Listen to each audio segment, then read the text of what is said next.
नमस्कार दोस्तों, मैं हूँ आपका दोस्त रविराज डमरे और आप देख रहे हैं हमारा YouTube चैनल RMD स्टार्स। तो दोस्तों बहुत बहुत स्वागत है हमारे इस YouTube चैनल में। तो दोस्तों आज है ऋषि पंचमी। तो ऋषि पंचमी के अवसर पर मैं आप सभी को कुछ जानकारी देना चाहता हूँ। तो दोस्तों आप सभी को पता ही है कि हमारे सबसे प्यारे भगवान गणपति बापा का आगमन कल हो चुका है, इसलिए आपने गणेश चतुर्थी का वीडियो नहीं देखा है तो ऊपर आई बटन में लिंक आ रहा है, आप उस पर क्लिक करके देख सकते हो।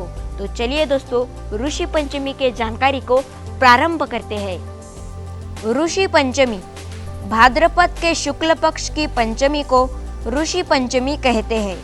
वैसे तो इस व्रत को पुरुष भी करते हैं, किंतु अधिकांशतः स्त्रियां ही इसे करती है। इस व्रत को करने से सारे पाप दूर हो जाते हैं।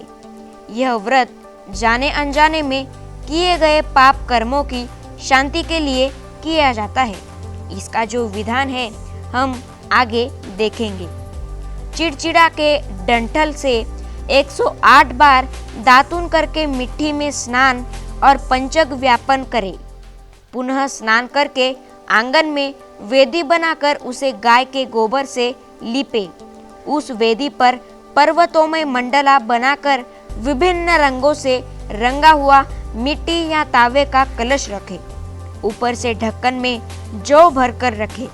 उसकी पूजा करके उसको नए वस्त्र से ढंक देना चाहिए। तदुपरांत अरुंधति देवी एवं सप्तऋषियों की प्रतिमा बनाकर उसकी पूजा करनी चाहिए।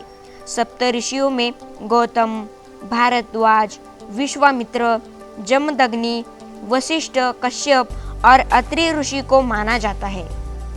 रात्रि में निवार कराने या फलाहार एवं जागरण करना चाहिए। अभी इसकी जो कथा है, पहली कथा हम पहले देखेंगे। बहुत पुरानी काल में उत्तंक नाम के एक बहुत बड़े विद्वान ब्राह्मण विदर्भ देश में वास करते थे। उनकी पत्नी का नाम यथा गुण तथा नाम के अनुसार सुशीला था। उनके 2 पुत्र और 1 कन्या थी। कुछ ही दिनों में उन्होंने अपने पुत्रों को शास्त्र मर्मज्ञ बना दिया। कन्या का विवाह भी सुयोग्य वर देखकर कर दिया। कुछ ही दिनों के बाद उनकी कन्या विधवा हो गई और मायके में आकर रहने लगी। अपनी बहन के दुख से दुखी होकर दोनों भाई दूसरी जगह चले गए। एक दिन जब वह घर के काम करके रात्रि में शयन करने जा रही थी, उसी समय वह राजस्वला हो गई।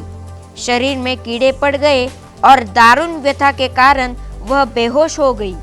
जब उत्तंक को यह समाचार मालूम हुआ तो उन्होंने कहा कि पूर्व जन्म की यह ब्राह्मणी 7 जन्म से यह इस कष्ट को सहन करती आ रही है।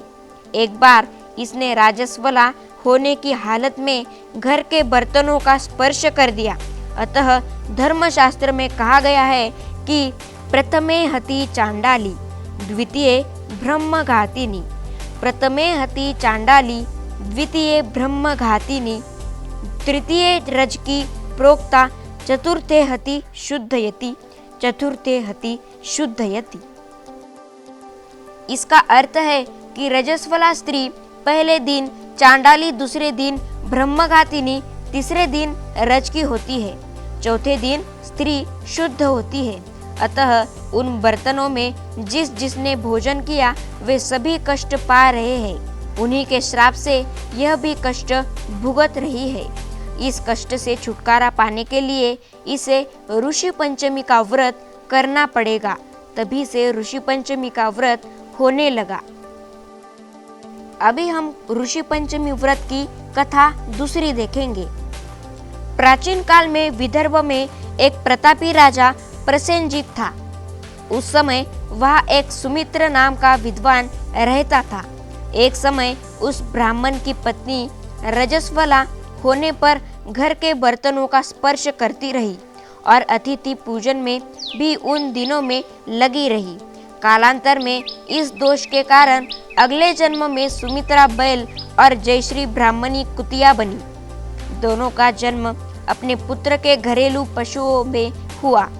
सुमित्र का पुत्र सुमति भी विद्वान था। उसने माता पिता का श्राद्ध किया। ब्राह्मणों की खीर में सर्प ने अपना विष उगल दिया। यह घटना कुतिया देख रही थी। उसने वह खीर वाला बर्तन लुढ़का दिया। सुमति की पत्नी ने जलती हुई लकड़ी से उस कुतिया को मारा। वह नहीं जानती थी कि कुतिया उसकी पूर्व जन्म की सास ही है। सुमति की पत्नी ने ब्राह्मणों को तो पुनः खीर मिष्टान का भोजन करवाया, परंतु कुतिया को कुछ भी खाने को न दिया। उस दिन बैल के सुस्त चलने पर उसे पीटा गया, मुंह पर छिंका बांध दिया गया। रात्रि में कुतिया ने बैल को अपनी दुर्दशा की घटना कही। बैल ने भी अपनी विपत्ति बताई। दोनों की बातें हो रही थी कि सुमति वहां आ गया। वह पशुओं की बोली समझता था। उसने उनके कष्ट को समझकर दोनों को खूब भोजन खिलाया और स्वयं रात भर चिंतित रहा। प्रातः होने पर उसने विद्वानों से माता पिता के इस योनि में आने का कारण पूछा तो सर्वतप ऋषि ने ध्यान मग्न होकर बताया कि माता के दोष के कारण ऐसा हुआ है। अब मुक्ति का उपाय यह है कि ऋषि पंचमी का व्रत 7 वर्ष तक पत्नी सहित रखो, तभी इनका उद्धार होगा। सुमति ने पत्नी सहित ऋषि पंचमी का व्रत रखा, पूजन किया, ब्राह्मणों को भोजन करवाया, तब उसके माता पिता को मुक्ति प्राप्त हुई। इस प्रकार स्त्रियां अपने अनजाने में किए पाप कर्मों से मुक्ति के लिए इस व्रत का पालन करती है। तो दोस्तों, जैसा कि आपने देखा, आज हमने ऋषि पंचमी के बारे में कुछ जानकारी देखी। तो दोस्तों, ये जानकारी आपको कैसी लगी हमें नीचे कमेंट सेक्शन में जाकर जरूर बताना, क्योंकि हमें मोटिवेशन मिलता है। तो दोस्तों, ये वीडियो पसंद आया तो इस वीडियो को एक लाइक कीजिए और हमारे चैनल को सब्सक्राइब करके बेल आइकन को प्रेस करना ना भूलें। तो दोस्तों, मैं रविराज डमरे मेरे वाणी को यहाँ विराम देता हूँ। तब तक के लिए धन्यवाद। जय हिंद, जय भारत।